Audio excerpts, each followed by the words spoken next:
విధంగా పనిచేస్తున్నారు. ఇక్కడ ఈ ప్రభాకర్ గారు ఇక్కడ స్పెషల్ ఈ ఈ యొక్క వచ్చేసి ఫ్లయింగ్ స్కాడ్గా చేస్తున్నందుకు మరి ప్రతి వాహనాన్ని క్షుణ్ణంగా నిమగ్నమై ఉంటున్నారు. కాబట్టి ప్రతి వాహనాన్ని కూడా చేస్తున్నారు. అదేవిధంగా ఎలక్షన్ విధుల పరంగా వెళ్తున్న మేడం గారి కారు కూడా ఆపి ఇక్కడ ఫ్లయింగ్ స్కాడ్ చెక్ చేయడం జరుగుతుంది. మేడం మీరు ప్రతి ఒక్కరు కూడా సహకరిస్తున్నారు. మీరు సిచ్యువేషన్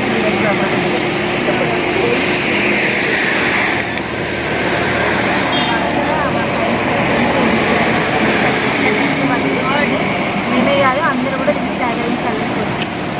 థ్యాంక్ యూ మేడం. అన్నారు కదా ఒక తహసీల్దార్గా మాకు కూడా ఈ విధుల్లో ఒక భాగంగా ఉన్నదంటూ ఇక్కడ ఫ్లయింగ్ స్కాడ్ చేస్తున్న తనిఖీలు కూడా ఇక్కడ ఒక తహసీల్దార్గా ఉండి మెజిస్ట్రేట్ గారు సహకరించారు. ప్రత్యేక ధన్యవాదాలు.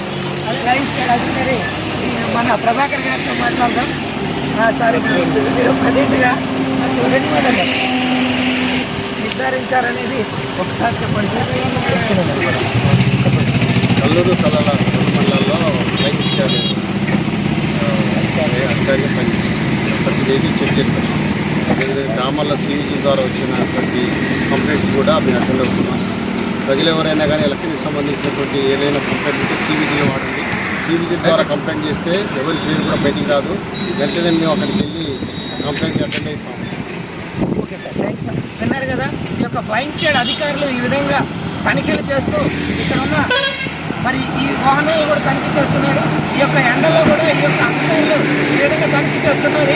గమనించే ప్రతి ఒక్కరు కూడా మీకు ఎటువంటి సమస్యలున్నా ఈ యొక్క ఎన్నికల సందర్భంగా 1950 అంటే 1950కి కాల్ చేయండి, లేదా సివిసి ల్యాబ్కి కూడా పంపించండి. మీ యొక్క వివరాలు గోప్యంగా ఉంచడం జరుగుతుందంటూ ఇక్కడ ఫ్లయింగ్ స్కాడ్ ప్రభాకర్ గారు తెలియజేయడం జరిగింది. రంజిత్తో ఎస్ న్యూస్ శ్రీనివాస్, కల్లూరు.